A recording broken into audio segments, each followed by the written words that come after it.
कि introduction of education system. Education system क्या है? देखिए, किसी भी सभ्य समाज और राष्ट्र के निर्माण और विकास में सबसे महत्वपूर्ण आधारशिला है। यह केवल स्कूल और किताबों से ज्ञान प्राप्त करने तक सीमित नहीं है, बल्कि ये निरंतर चलने वाली प्रक्रिया है। ये एक ऐसी प्रक्रिया है जिससे समाज को हम सभ्य बना सकते हैं। अच्छा, आप लोग देखते होंगे कि वही देश सबसे ज्यादा सक्सेस है जिसका लिटरेसी रेट सबसे ज्यादा है। तो शिक्षा का सीधा प्रभाव हमारे विकास पे पड़ता है, हमारे राष्ट्र पे पड़ता है। तो शिक्षा बहुत महत्वपूर्ण चीज है, ठीक है। ये एक ऐसी प्रक्रिया है जिसको आप निरंतर सीखते रहते हो। शिक्षा का कभी कोई अंत नहीं है। आप लगातार पढ़ते जाओ, नई नई चीजों को सीखते हो, नई नई चीजों को एक्सप्लोर करते हो। ये सब शिक्षा का ही एक प्रारूप है। इसमें क्या होता है कि व्यक्ति का सर्वांगीण विकास होता है। सर्वांगीण विकास को हम कैसे समझ सकते हैं? इसमें क्या होता है कि व्यक्ति का शारीरिक, क्योंकि अगर हम शिक्षित होंगे तो अपने शरीर को लेकर भी अवेयर रहेंगे। उसके बाद मानसिक मानसिक विकास, अगर हम ज्यादा अच्छा से अगर हम किसी टॉपिक के बारे में जानते हैं, हम शिक्षा के बारे में अच्छा से जानते हैं, तो हमारा मानसिक विकास भी अच्छा होगा, हम तर्क अच्छा दे पाएंगे। उसके बाद सामाजिक और आध्यात्मिक विकास भी होता है, ठीक है। शिक्षा एक मजबूत शिक्षा प्रणाली नागरिकों को सशक्त बनाती है, उनके दृष्टिकोण को व्यापक करती है, उन्हें समाज में सकारात्मक योगदान देने के लिए प्रेरित करती है। आप सकारात्मक योगदान समाज में दे पाओगे अगर आप शिक्षित हो, ठीक है। तो ये तो हमारा इंट्रोडक्शन हो गया कि शिक्षा किसी भी सभ्य समाज के और राष्ट्र के निर्माण में सबसे महत्वपूर्ण आधारशिला है। यह केवल स्कूल की किताबों से ज्ञान प्राप्त करने तक सीमित नहीं है, बल्कि यह एक निरंतर चलने वाली प्रक्रिया है जो कि व्यक्ति को सर्वांगीण विकास में मदद करती है, ठीक है। अब हम दूसरे टॉपिक पे अपना आते हैं कि व्हाट इज एजुकेशन सिस्टम। शिक्षा प्रणाली जो है वो संस्थानों, नीतियों, शिक्षकों, छात्रों और पाठ्यक्रमों का एक संगठित ढांचा है। इसका मुख्य उद्देश्य समाज के लोगों को शिक्षित करना, कुशल बनाना और सीखने की प्रक्रिया के आधार को इसे मुख्य रूप से 3 भागों में बांटा गया है। जो हमारा एजुकेशन सिस्टम है उसको मुख्य रूप से 3 भागों में डिवाइड किया गया है। पहला हमारा शिक्षा।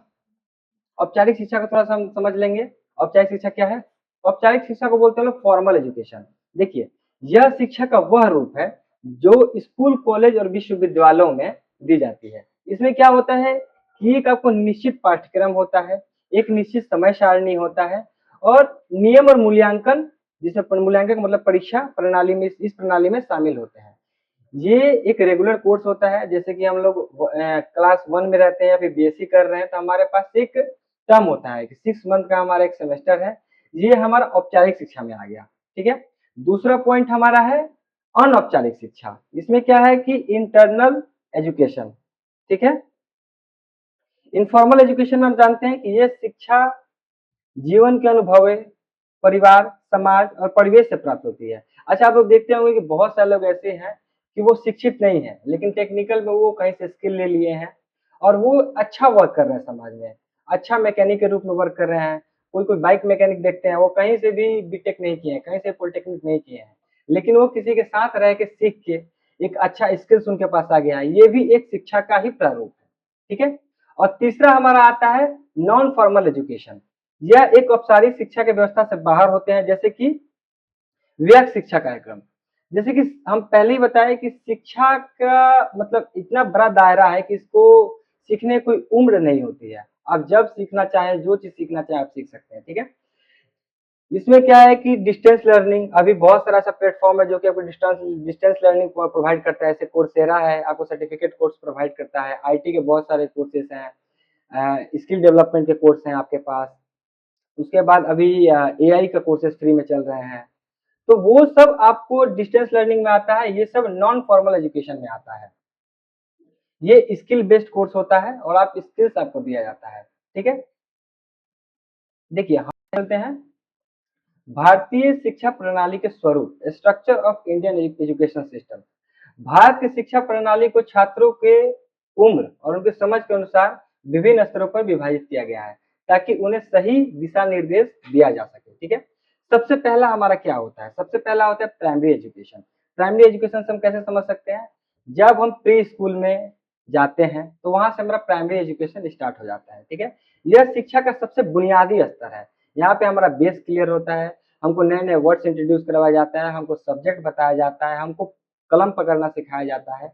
ये सब चीज़ हमारा प्राइमरी एजुकेशन का पार्ट है। उस समय हमारे मैथ का बेस मजबूत किया जाता है।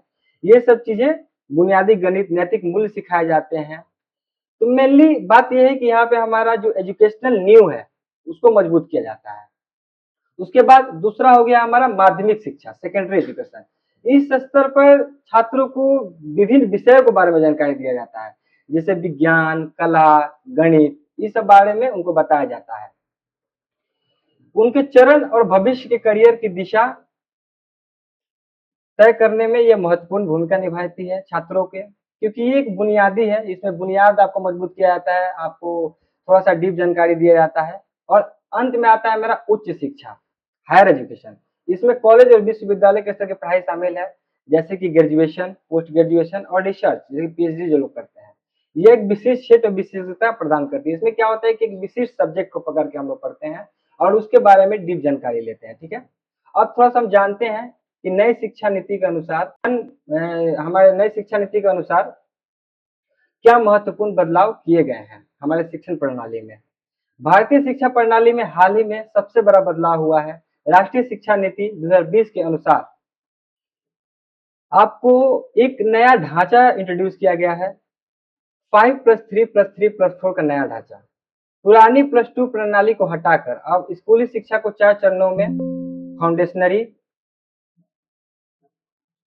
प्रिपरेटरी, मिडिल और सेकेंडरी में वैज्ञानिक तरीकों से बांटा गया है। ठीक है, फाउंडेशन में आपका प्री स्कूल से लेके 1 क्लास तक आ जाएगा, जिसमें आपको फाउंडेशन को मजबूत किया जाता है। उसके बाद प्रिपरेटरी में आपको 1 क्लास से लेके 3 क्लास तक का कोर्सेस आ जाएंगे। उसके बाद मिडिल स्कूल में, मिडिल में आपका आएगा 3 से लेके 8 तक का। उसके बाद सेकेंडरी में आपका 8 से लेके 12 तक का इसमें शामिल किया गया है। इसमें एक बहुत अच्छा चीज शामिल किया गया है, इसमें है व्यवसायिक शिक्षा, इसको बोलते हैं वोकेशनल एजुकेशन पर जोर दिया गया है।